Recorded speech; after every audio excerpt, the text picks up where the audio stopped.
Assalamualaikum warahmatullahi wabarakatuh. My name is Afifah Syabrilia. In this section, I will explain about Pancasila dalam konteks sejarah perjuangan bangsa Indonesia. The first is sejarah Pancasila pada masa kerajaan. Menurut sejarah, Indonesia telah mendirikan dua kerajaan. Yang pertama itu Kerajaan Sriwijaya, dan lalu didirikan pula Kerajaan Majapahit.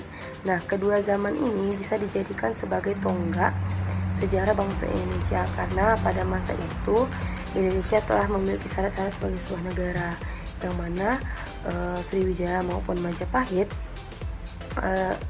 merupakan suatu negara yang berdaulat, bersatu, dan memiliki suatu wilayah yang luas di Nusantara. Nah, adapun unsur-unsur yang terdapat dalam Pancasila yakni ketuhanan, kemanusiaan, persatuan, tata pemerintahan, musyawarah, dan keadilan sosial telah terdapat sebagai asas yang menjadi bangsa Indonesia yang dihayati serta dilaksanakan pada waktu itu, hanya saja belum dirumuskan secara konkret. Nah, dokumen-dokumen yang dapat membuktikan bahwa unsur-unsur itu ada ialah seperti prasasti-prasasti, seperti Karangan Berahi, Talang Tuwo, dan Kota Kapor. Nah, kehidupan dua agama yakni Hindu dan Buddha secara berdampingan yang membuktikan sikap toleransi bangsa Indonesia pada zaman itu dilukiskan oleh Empu Tengkulak dalam kitabnya Sutasoma. Itulah sebabnya kita dapat menjadikan sejarah itu sebagai tonggak sejarah bangsa Indonesia. Nah, selanjutnya itu tentang perjuangan bangsa Indonesia melawan penjajah. Nah, pada masa itu suasana Indonesia menjadi berubah setelah kedatangan pelaut berkulit putih yaitu bangsa Portugis ke Indonesia, yang mana dapat mengganggu perdagangan Indonesia pada masa itu dan mengancam kemerdekaan setelah Portugis menguasai Malaka. Nah, di sanalah muncul perlawanan dari bangsa Indonesia, yang mana itu seperti bangsa Denmark, Aceh, dan Ternate. Selanjutnya saya akan bahas tentang perjuangan rakyat Denmark melawan Portugis, yaitu pada tahun 1518 sampai dengan 1521 yang dipimpin oleh Patinus. Pemerintahan Denmark itu tuh selalu memusuhi Portugis karena mereka selalu Malaka mengimpor beras dari Denmark. Nah, jadi Denmark selalu berusaha menyatukan kerajaan-kerajaan pantai utara Jawa seperti Banten, Sunda Kelapa, dan Cirebon di bawah pimpinan Denmark untuk menghadapi Portugis secara bersama-sama. Selanjutnya itu Aceh, perlawanan Aceh melawan Portugis. Aceh ini dipimpin oleh Sultan Iskandar Muda. Rakyat Aceh perjuangan mempertahankan kedaulatan Aceh dan mengusir kekuasaan Portugis dari Semenanjung Malaka, itu pada tahun 1607 sampai dengan 1636. Nah, pada tahun 1629 armada besar Aceh menyerang Malaka yang dikuasai Portugis. Nah, berkat kesatuan dan persatuan Aceh itu dapat menggagalkan usaha penjajahan oleh Portugis di daerah mereka. Nah, yang selanjutnya itu perlawanan rakyat Ternate untuk melawan Portugis, yang ini di bawah pimpinan Sultan Hairun Ternate.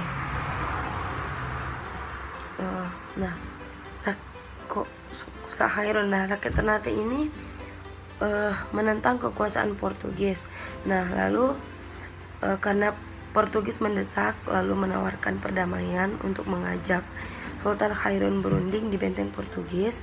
Mungkin dalam perundingan itu ternyata Sultan Hairun itu dikhianati lalu dibunuh. Nah, itu membuat marah rakyat Ternate sehingga mereka mengepung benteng Portugis, dan rakyat Ternate akhirnya menang. Kemudian Portugis menyerah. Selanjutnya itu tentang kebangkitan nasional. Nah, Kebangkitan Nasional Indonesia ini diawali dengan berdirinya Budi Utomo yang dipelopori oleh Dr. Wahidin Sudirohusodo pada tanggal 20 Mei 1908. Gerakan ini merupakan awal gerakan kemerdekaan dan kekuasaan sendiri. Lalu mulailah berseluncur indispartage dan sebagainya. Muncullah PNI pada tahun 1927 yang dipelopori oleh Soekarno.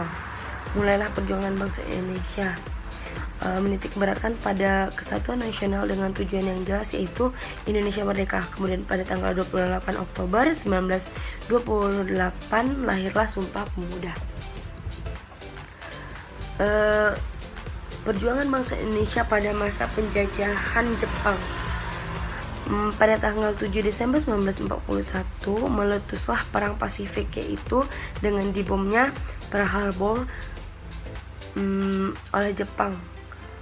Dalam waktu singkat itu Jepang dapat menduduki daerah-daerah jajahan sekutu seperti Amerika, Inggris, dan Belanda. Nah, di daerah Pasifik. Demikianlah pada tanggal 9 Maret 1942 Jepang masuk ke Indonesia menghalau penjajah Belanda. Nah, pada waktu itu Jepang mengetahui apa yang diinginkan bangsa Indonesia seperti kemerdekaan. Nah, pada itu Jepang mempropagandakan bahwa akan memberikan itu kepada bangsa Indonesia, namun ya justru Jepang sendiri malah menjajah bangsa Indonesia dengan sangat kejam. Tipu musnah Jepang yang demikian itu berhasil dan timbullah perlawanan terhadap Jepang baik secara legal maupun ilegal, pemberontakan, peta di Blitar, dan lain-lain. Yang selanjutnya itu tentang Badan Penyelidikan Usaha-Usaha Persiapan Kemerdekaan Indonesia. Pada tanggal 1 Maret 1945 Jepang mengumumkan akan dibentuknya Badan Penyelidikan Usaha-Usaha Persiapan Kemerdekaan Indonesia, atau dalam bahasa Jepang itu disebut dengan Zokuritsu Zumbi Kosakai. Badan ini kemudian terbentuk pada tanggal 29 April 1945, tetapi baru dilantik pada tanggal 28 Mei 1945 dan baru bekerja pada tanggal 19 Mei 1945.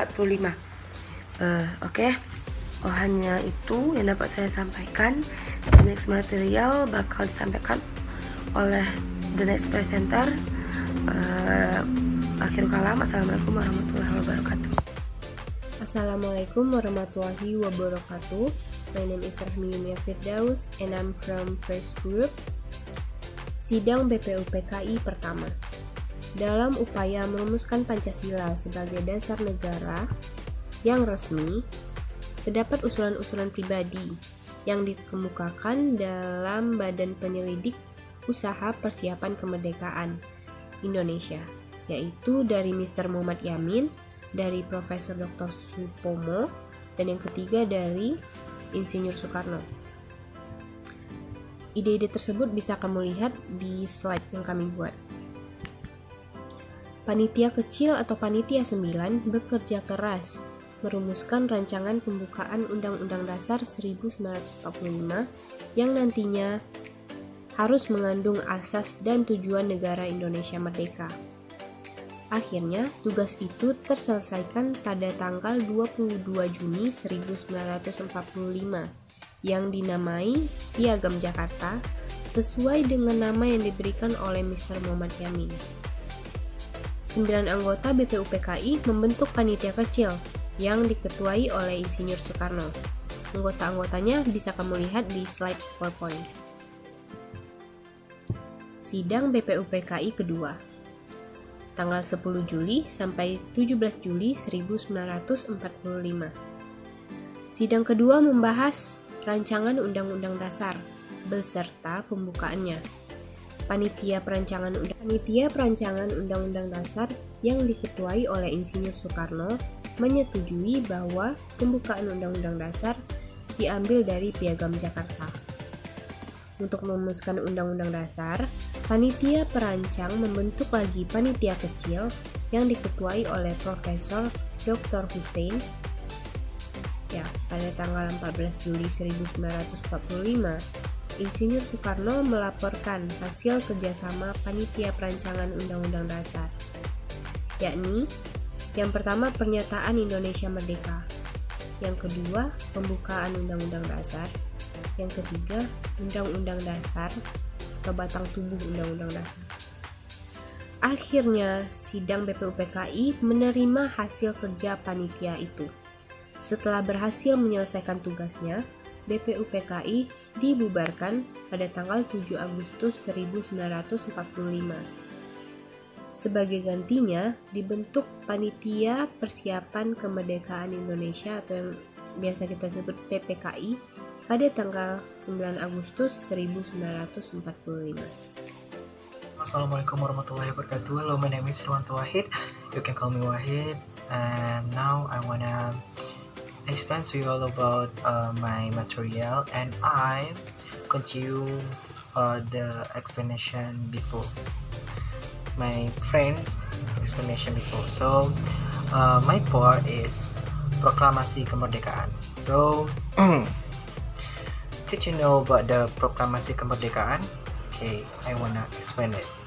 Pada tanggal 7 Agustus 1945, Insinyur Soekarno, Dr. Andes Muhammad Hatta, dan regimen dipanggil oleh Panglima tertinggi Mandala Selatan Jepang yang membawahi seluruh Asia Tenggara, yakni Marsikal Haiseki ke markas besarnya di dalam Vietnam Selatan. Marsikal Terauchi menyampaikan kepada ketiga pemimpin itu bahwa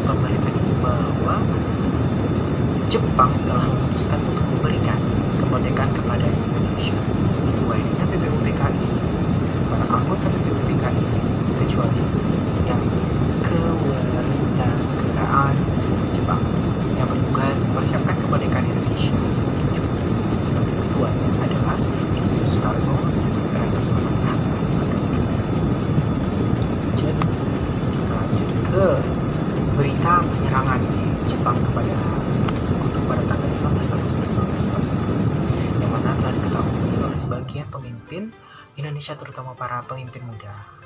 Pada tanggal 16 Agustus 1945, Soekarno-Hatta dibawa ke Rengas Dengklok, sebuah kota kewedanan di sebelah utara Karawang yang telah diambil alih dari kekuasaan Jepang dan merupakan tempat kedudukan sebuah kompi tentara peta di bawah Sujarko Subendo. Oke, lanjut.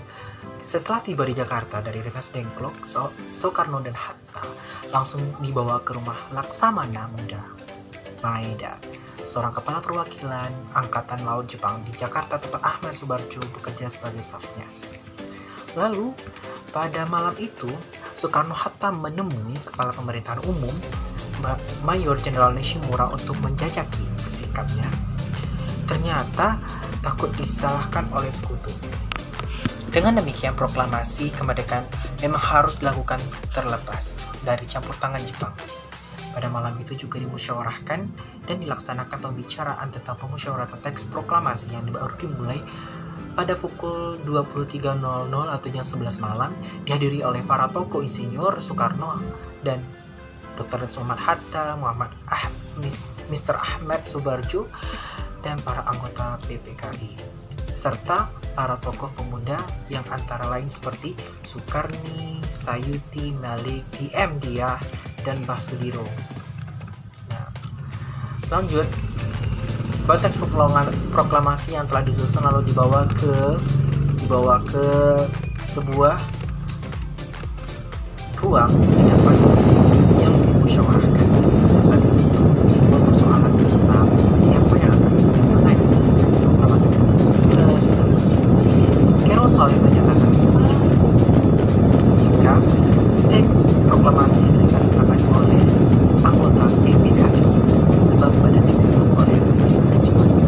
Sukarni kemudian mengusul agar teks proklamasi ditandatangani oleh Insinyur Soekarno dan Dr. Andes Muhammad Hatta sebagai Indonesia.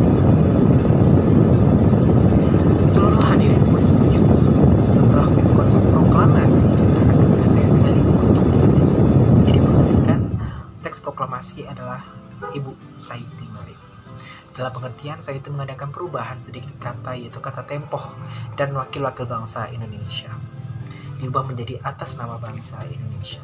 Penulisan tanggal juga dirubah menjadi Jakarta, hari 17 bulan 8 tahun 05. Tahun 05 adalah tahun Showa atau Jepangnya itu 2605 yang ditandatangani oleh Insinyur Soekarno dan Dr. Andes Mahatta. Naskah ini dianggap sebagai naskah autentik.